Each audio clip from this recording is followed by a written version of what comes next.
So here's my question. Your party lost you because of what they were insisting on, and I believe we saw it the other night in how they handled the lack of decorum, how they handled that kid who everyone should have wanted to celebrate. What was your read on what is going on there and what it means about why you had to leave? Well, it's so many reasons. Okay, we can get into the details, but let me just tell you, Chris, I kept thinking, my wife Gail and I were watching this, and we said, can you imagine if I was still there, I'd be the only one standing on that side if I was still caucusing with the Democrats. And I said, where have we gone as a nation? Only in Washington you see this type of inhumanity, disrespect, no decorum whatsoever. This is not America. It's not who we are. And the extremes on both sides are wrong. Hatred is the name of the game. You know, they want to, their business model is to make you afraid, so fear and hatred. And that's not who we are as this country. That's why I just couldn't be a Democrat any longer, you know, and the working person doesn't really know, are we there for them or not? But on top of that, it's just, can't they say I made a mistake? And what I mean by that, the border. It was wrong what the Biden administration did at the border. With that, maybe they had good reasons, they just miscalculated and made a mistake. Own up to it. And just say, listen, I want to work with my Republican friends now to basically to secure our border. I want to have legal immigration so we have people coming here to do the work that needs to be done. All these things they can do. I want to make sure that we get our financial house in order. We have basically $36.2 trillion of debt. And all I saw today on the television screen coming across was that the Doge report has saved $692. $692, every man, woman, and child is responsible for $104,000 of debt. So you know what? You're 103,000 plus change short if you want to think you're really helping. No one's talking about that. That'll be the harm for our country if we don't get our financial house in order. Nobody's talking about it.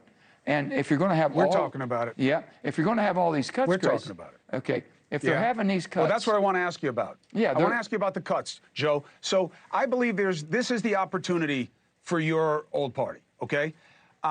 You know that within the Republican ranks, there are still real conservatives there that don't want to extend those tax cuts and think that Doge's pennies on the pound that we're paying in debt service is going to get it done. They're going to want fiscal austerity that Trump probably doesn't want, but he's going to want his tax cuts extended. They're going to have to come to the Democrats, and there's an opportunity in that. Where should your party be looking to focus in bringing spending where it needs to be to make the budget make sense? Well, the budget process is very convoluted and very few people can follow it, okay? And I think it was designed to be that way, and it's hard to explain it because you're into the weeds so much. But for 21 years, we have never balanced a budget. 21 years. And the 10 years, 14 years I was there, we never even did basically a budget to where we're doing the whole appropriations. There's 12 appropriation bills. An appropriation bill we usually have for each segment of our society, whether it's health and human services, whether it's the defense, whatever it may be. And then you put all that together and you put your budget together. What you ought to be doing, Chris, is looking basically by the laws that we have passed in Washington. The budget's supposed to be done on certain days. So by the end of the fiscal year, you have a budget you vote on. We've never done that. You know what happens? They wait to the end of the year, and then four people's offices, the top four, control everything with an omnibus bill and throw this massive bill together. Everybody's wanting to go home for Christmas, and nobody knows what's in it.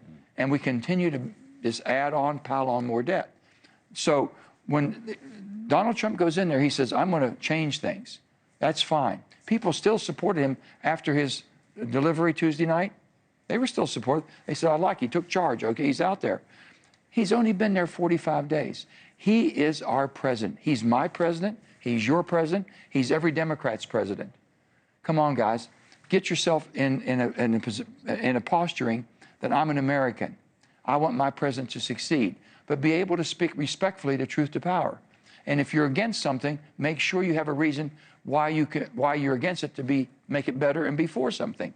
Just don't be against it because somebody else on the other side's for it. That's the problem.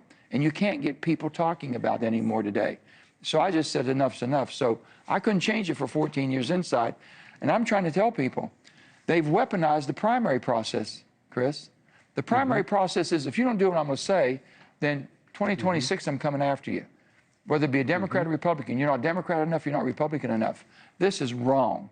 We have to open these primaries up so the best person can survive and they can't get targeted by whether it be the president or the leadership of the Democrat or Republican Party.